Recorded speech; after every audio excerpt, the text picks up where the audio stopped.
Hi. The entire country is reeling from the death of Charlie Kirk. And each and every one of us, I think, has a role to play in creating the conversation and creating the energy that will take us forward at this point, rather than this event being something that only moves us backwards. I saw an interview where Charlie Kirk was asked, what do you want to be remembered for?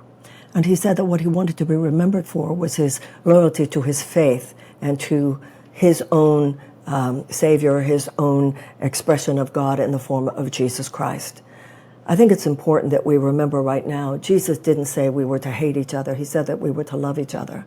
He didn't say that we were to kill each other.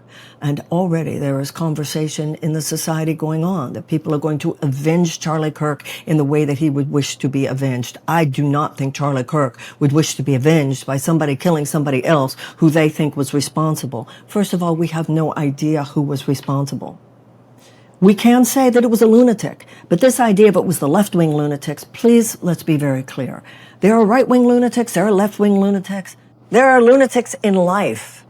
The problem is the lunatics, no matter what their politics are, have gotten way too much power in American society. And what we need now is for all of us who wish to see decency and honor and respect and goodness, we need to step forward. We need what Martin Luther King called a coalition of conscience. I've known many people who are liberals, who have strong family values, who are decent, honest, good people. I've known many people who are conservatives, who have strong family values and are decent, honest, good people. That is America. We need goodness to step forward now. We need love to step forward now. I think that is the way to honor Charlie Kirk.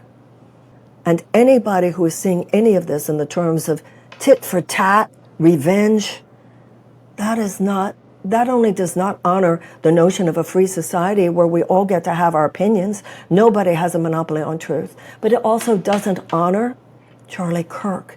It doesn't honor his faith. It doesn't honor the call of love that he saw at the center of his own faith and that he was so vocal about. Now, those who would say, yeah, but there's no yeah, but here. We don't kill each other just because we don't agree with each other. There is no yeah, but to that. And those who are going, speak up now. The internet is filled with hate.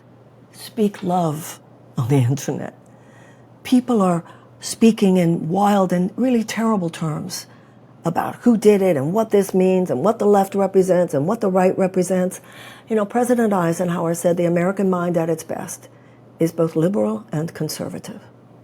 At their best, high-minded liberal values, high-minded conservative values are kind of yin and yang. There are a lot of people, I'm on the left side of the political spectrum, but there are a lot of times when I've heard very intelligent conservative commentary and I've thought, good point. I need to remember that point. That doesn't mean necessarily that my policy position changes. But there's an aspect of conversation sometimes. We have to learn from one another. We have to listen to one another. This has gotten to the point where someone has picked up a gun, someone is shooting, and no one will win. No one will win from that. No one will win from that. This is a cold civil war. There are people out there today saying very irresponsible things. This is the time for responsible people, loving people, people who wish to see decency prevail in our society, to speak up and to reach across. Listen, I've been out there. Yeah. No side of the political spectrum has a monopoly on moral values. No side of the political spectrum has a monopoly on love or on truth. We need a whole new political gestalt in this country based on love, and we need people to not mock that.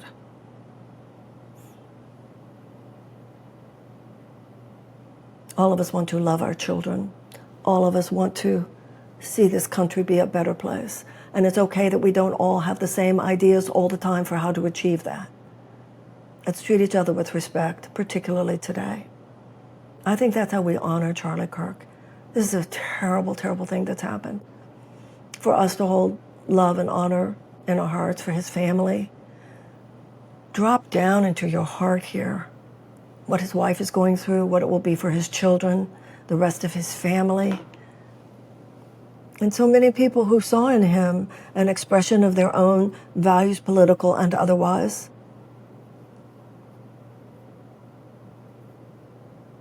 We need something new to begin today, but not an eye for an eye. We need love, we need forgiveness.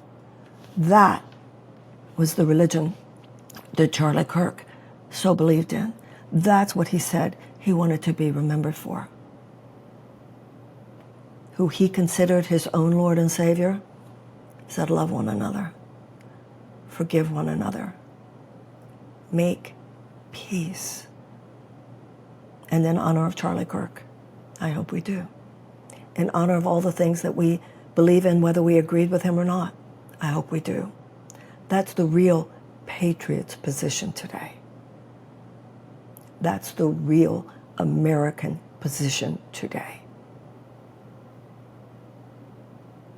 Drop down into your heart. And if you have any other thoughts or any other feelings, you don't have to put them out there. Sometimes it's good to bite our tongue. Sometimes it's good to just decide not to write or say anything until we can get to that place where love informs our thoughts and love informs our words and love informs our actions. That is what will heal America, and that is what will take humanity to a better place.